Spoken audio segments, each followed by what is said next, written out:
बस में एक खूबसूरत लड़की सवार थी जिसके पास किराए के पैसे नहीं थे। कंडक्टर ने उससे टिकट के पैसे मांग रहा था और वह बार बार हाथ जोड़कर कुछ कहने की कोशिश कर रही थी।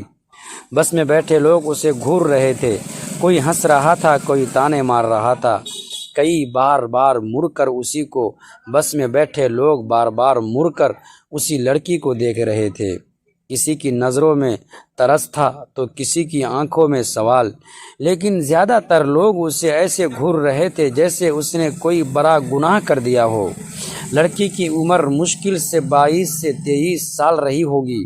उसने हल्के नीले रंग का सूट पहन रखा था, बाल जल्दी जल्दी में बांधे हुए थे और चेहरे पर घबराहट साफ दिखाई दे रही थी। दोस्तों, वीडियो में आगे बढ़ने से पहले वीडियो को लाइक और हमारे चैनल को सब्सक्राइब करके प्लीज़ हमारा सपोर्ट ज़रूर कर दीजिएगा। दोस्तों, चलते हैं आज की कहानी की तरफ। कंडक्टर ने फिर ऊंची आवाज़ में कहा, मैडम, अगर पैसे नहीं है तो बस से उतर जाइए, रोज़ रोज़ का ड्रामा नहीं चलेगा। लड़की ने कांपती आवाज़ में कहा, भैया, मैं झूठ नहीं बोल रही हूँ, मेरा पर्स कहीं गिर गया है, मुझे बस अगले स्टॉप तक जाना है, वहाँ मेरे घर वाले मिल जाएंगे। लेकिन कंडक्टर उसकी बात सुनने को तैयार नहीं था। उसने टिकट मशीन कमर से हटाते हुए कहा, बस यही बोलते हैं, कोई कहता है पर्स खो गया, कोई कहता है मोबाइल चोरी हो गया है, मुझे जवाब देना पड़ता है। बस में बैठे कुछ लोग धीरे धीरे फुसफुसाने लगे, आजकल की लड़कियां भी ना इतनी तैयार होकर निकली है और किराया नहीं है, लगता है कोई नया बहाना बना रही है।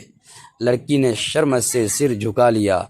उसकी आंखों में आंसू भर आए थे। वह चाहकर भी कुछ बोल नहीं पा रही थी। शायद उसे लोगों की बातें तीर की तरह चुभ रही थी। तभी पीछे की सीट पर बैठे एक बुजुर्ग आदमी ने धीरे से आवाज़ लगाई, कितना किराया है इसका? कंडक्टर ने पलट कर देखा, 25 रुपये। बुजुर्ग ने जेब से मुड़ा तोड़ा नोट निकाला और कंडक्टर की ओर बढ़ा दिया। लो, टिकट काट दो। लड़की ने तुरंत सिर उठाया। उसकी आंखों में हैरानी थी। वह कुछ कहना चाहती थी लेकिन शब्द गले में अटक गए। उसने धीरे से कहा, नहीं अंकल, रहने दीजिए, मैं उतर जाती हूँ। बुजुर्ग मुस्कुराए, बेटी, कभी कभी मदद लेने में शर्म नहीं करनी चाहिए। कंडक्टर ने टिकट काट कर लड़की के हाथ में रख दिया। बस फिर आगे बढ़ने लगी। लड़की खिड़की के पास जाकर बैठ गई। वह लगातार बाहर देख रही थी, लेकिन उनकी आंखों से आंसू रुक नहीं रहे थे। कुछ देर बाद बुजुर्ग आदमी धीरे धीरे उसकी सीट के पास आए और बोले, तुम ठीक हो? लड़की ने हल्का सा सिर हिलाया।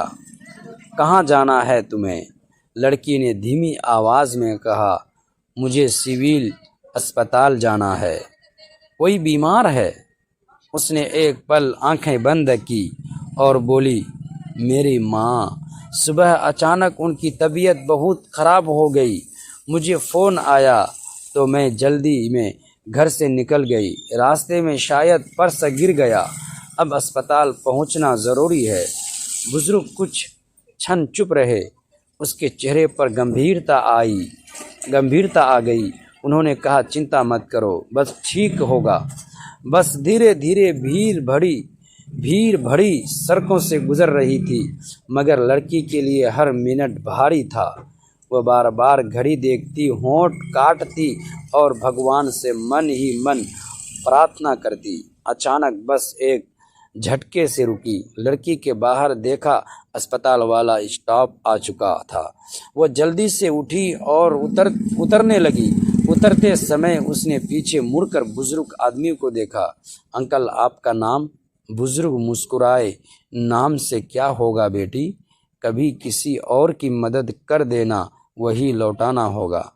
लड़की की आंखें फिर भर आई। उसने हाथ जोड़कर धन्यवाद कहा और भागती हुई अस्पताल की ओर चली गई। लेकिन उसे नहीं पता था कि अस्पताल के अंदर उसका इंतज़ार सिर्फ उसकी माँ नहीं, बल्कि उसकी ज़िंदगी का सबसे बड़ा सच भी कर रहा था। दोस्तों, ऐसे ही रोमांचक कहानी सुनने के लिए प्लीज़ हमारे चैनल को सब्सक्राइब करके हमारा सपोर्ट कर दीजिएगा।